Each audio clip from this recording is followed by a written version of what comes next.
श्री गणेशाय नमः। श्री गुरुवे नमः।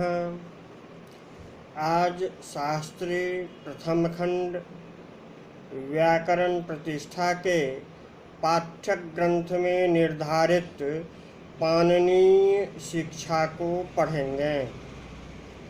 प्रिय छात्रों, सर्वप्रथम पाणिनीय शिक्षा क्या है और इसके प्रतिपाद्य विषय क्या हैं, इसको परिचयात्मक रीति से समझते हैं। पाणिनिना प्रोक्तम पाणिनीयम तेन प्रोक्तम इत्यधिकारे छः प्रत्ययः। शिक्षणं शिक्ष्यते इति भावे गुरुश्च हलः इत्यनेन अह प्रत्ययः। ततस्तात् शिक्षा इति वेदांगशास्त्र विशेषः। पाणिनीयस्य शिक्षा पाणिनीय शिक्षा पाणिनि प्रोक्त वेदांग शास्त्र विशेष शिक्षा शास्त्र है। शिक्षा कल्पो व्याकरणं निरुक्तं ज्योतिषां गणः छंदो विचितिरित्येतैः षडंगो वेद उच्यते। स्वर्ण स्वराद्युच्चारण प्रकारो यत्रोपदिश्यते सा शिक्षा। शिक्षा ग्रंथे वर्णः स्वरः मात्रा बलम साम संतानः इत्याद्युक्तम भवति। अर्थात जिस ग्रंथ में वर्ण स्वर मात्रा बल साम और संतान आदि के उच्चारण की विधि सिखलाई जाती है, वह शिक्षा शास्त्र है। यह वेद पुरुष की नासिका है। शिक्षा घ्राणं तु वेदस्य। शिक्षा शास्त्र के छह मुख्य प्रतिपाद्य विषय हैं: वर्णः स्वरः मात्रा बलम साम और संतान।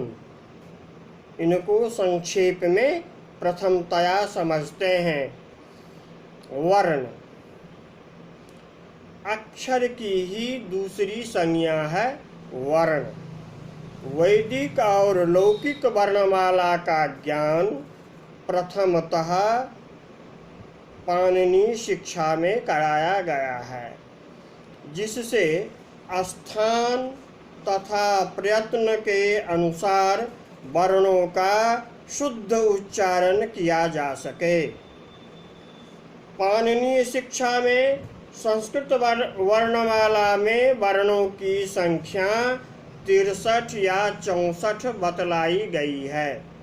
यही वर्णमाला वैदिक संस्कृत और लौकिक संस्कृत के साथ साथ तत्कालीन प्राकृतों में भी प्रयुक्त होती थी।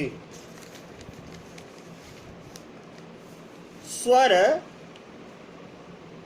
3 हैं: उदात्त, अनुदात्त तथा स्वरित। वेदों के शुद्ध उच्चारण के लिए स्वरों का ज्ञान अनिवार्य है। पाणिनि आचार्य ने तीनों का लक्षण दिए हैं। उच्चैरुदात्तः अर्थात ऊंचे स्वर से उच्चारित स्वर उदात्त कहा जाता है। निच्चैरनुदात्तः अर्थात नीचे स्वर या धीमे स्वर से उच्चारित स्वर अनुदात्त कहा जाता है। समाहारः स्वरितः अर्थात उदात्त और अनुदात्त के समाहार, अर्थात मध्य स्वर से उच्चारित स्वर स्वरित कहा जाता है। वेद पाठ में सामान्य नियम के अनुसार प्रत्येक पद में एक स्वर उदात्त होता है और शेष अनुदात्त होते हैं। विशिष्ट दशा में अनुदात्त ही स्वरित हो जाता है। वेदों में अर्थ की दृष्टि से स्वर का बहुत महत्व है। वैदिक भाषा में स्वर ही अर्थ का नियामक होता है। स्वर के परिवर्तन से अर्थ में भी परिवर्तन हो जाता है। कभी कभी तो अर्थ का अनर्थ भी हो जाता है। इस संबंध में पाणिनि शिक्षा में स्पष्ट रूप से कहा गया है, मंत्रहीनः मंत्रोहीनः स्वरतो वर्णतो वा मिथ्या प्रयुक्तो न तमर्थमाह सवागवज्रो यजमानं हि नास्ति यथेन्द्र शत्रुः स्वरतो पराधात्। इसको एक बार और सुन ले। मंत्रोहीनः स्वरतो वर्णतो वा मिथ्या प्रयुक्तो न तमर्थमाह सवागवज्रो यजमानं हि नास्ति यथेन्द्र शत्रुः स्वरतो पराधात्। अर्थात जो मंत्र स्वर अथवा वर्ण से हीन हो जाता है वह मिथ्या प्रयुक्त होने के कारण वांछित अर्थ को नहीं कह पाता है। इसके विपरीत वह मिथ्या प्रयुक्त वाणी वज्र बनकर यजमान को ही नष्ट कर देता है। जिस प्रकार इंद्रशत्रु शब्द ने स्वर के अपराध अशुद्धोच्चारण से यजमान वृत्र का नाश कर दिया था। प्रिय छात्रों,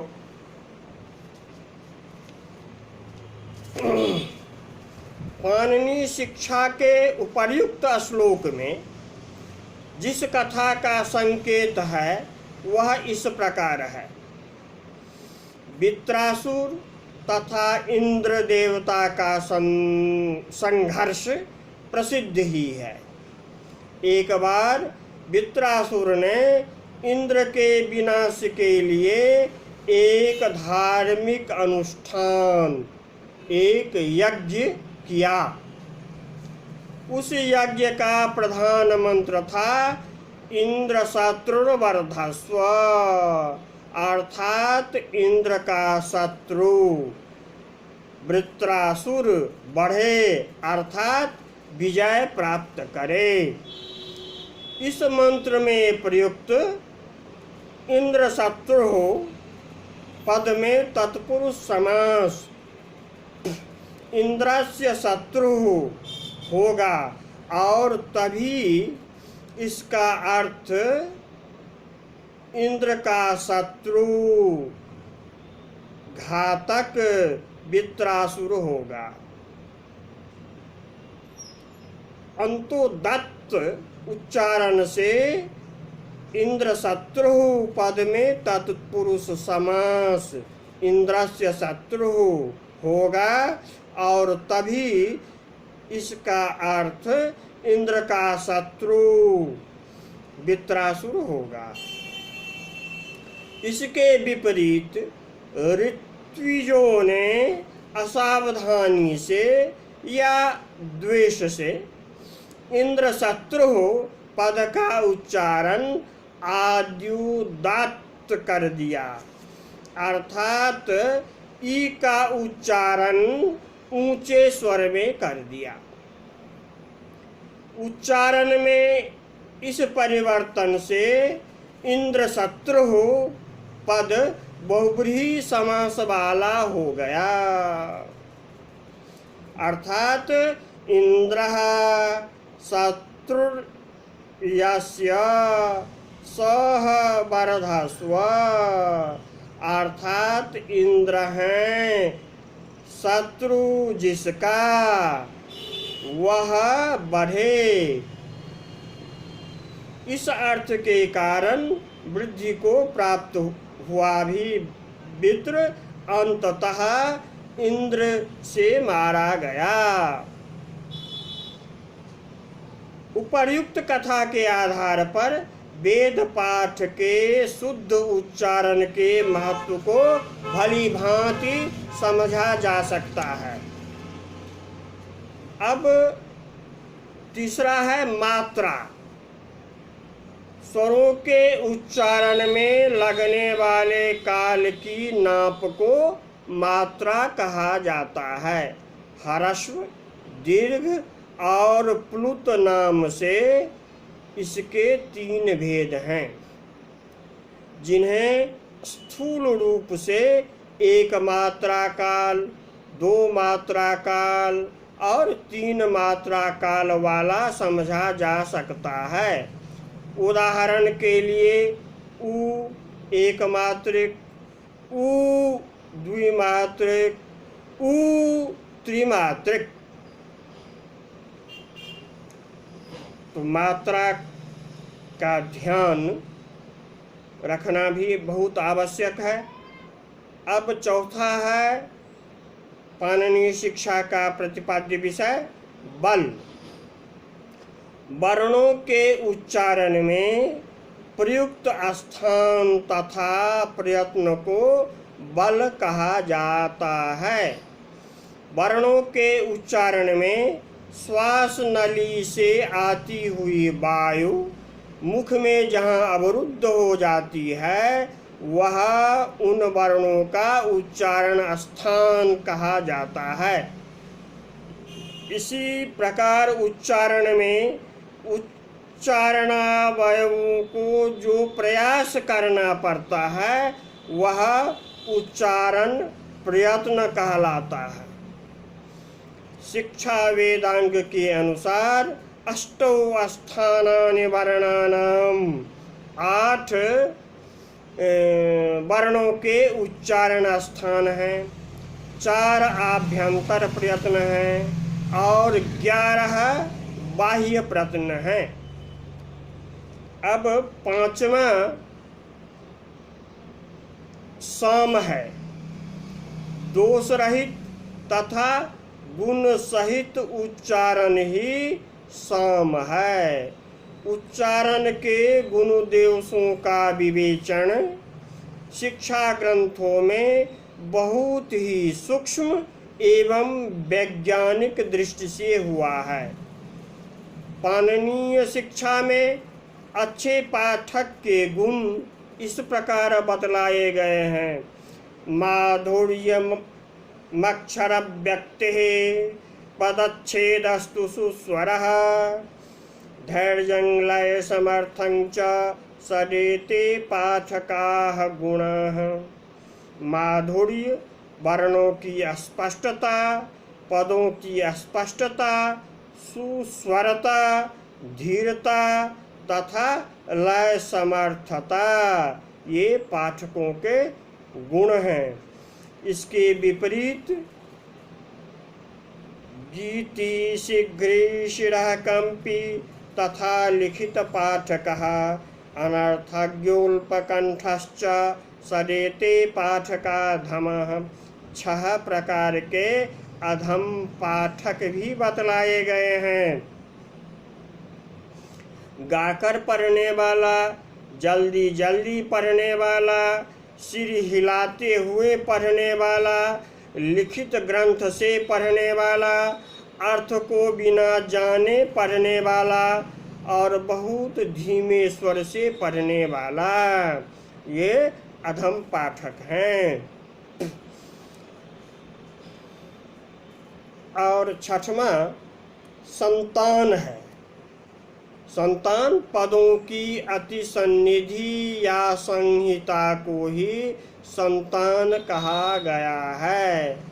पृथक पृथक स्वतंत्र पद भी जब एक दूसरे के पश्चात बिना किसी व्यवधान के या बहुत कम व्यवधान के साथ उच्चरित होते हैं तो उसे पदों में संहिता कहा गया है। ऐसे स्थलों पर संधि के कारण पदों में कुछ परिवर्तन हो जाते हैं। उदाहरणार्थ वायो आयाहि से वायवायाहि, संतान माने संधि। तो यही पाणिनि शिक्षा के मुख्य प्रतिपाद्य विषय हैं। आज पाणिनि शिक्षा के परिचयात्मक रूप से इतना ही। कल से श्लोक पढ़ेंगे, उसका अन्वय, उसकी व्याख्या भी देखेंगे। आज के लिए इतना ही। जयतु भारतम, जयतु संस्कृतम।